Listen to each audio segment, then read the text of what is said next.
sözlərdə uzun tələffüz olunan sait yoxdur. Bax, bir də nəyə diqqət eləmək lazımdır? Var, yoxdur, işlənib, işlənməyib, aysa, bunlara diqqətli olmaq lazımdır sözlərində. Yoxdur deyir.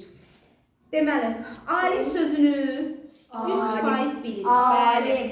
Təəssüfdə də düşür, sahibdə də düşür, bədidə də düşür. Təəssüfdə də. Amma sabit burada da uzanır, amma şüar və auditoriyada uzanır. E variantında hansıydı? Bədii sözünə Bədii. Mən biri düşür, biri uzanır. Biri düşür, bədii sözündəki i düşdü, sonuncu. O birisi də uzandı. Saat sözündə Düşür, uzanır. aha, Alimdə də, təəssüfdə də düşür, uzanır. sabit də uzanır da. Nə qaldı? Şuar, D variant. auditoriya. Düzdür. Sonra, bu kitabdakı hekayələri yoldaşlarım da həvəslə oxuyurlar.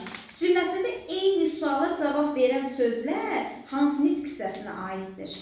Bunu tapmaq üçün nə etməliyik biz? Sintaktik təhlil etməliyik. Nə edirlər? Oxuyurlar. Kim? Nə edirlər? Oxuyurlar xəbər. Kim oxuyur? Yoldaşlar. Yoldaşlar. Yoldaşlar necə oxuyur? Həvəslə. Zərflik. Yoldaşların Nəyi oxuyurlar? Kitabdakı hekayələr. Bəlkə kitabdakı deyil. Hekayələri.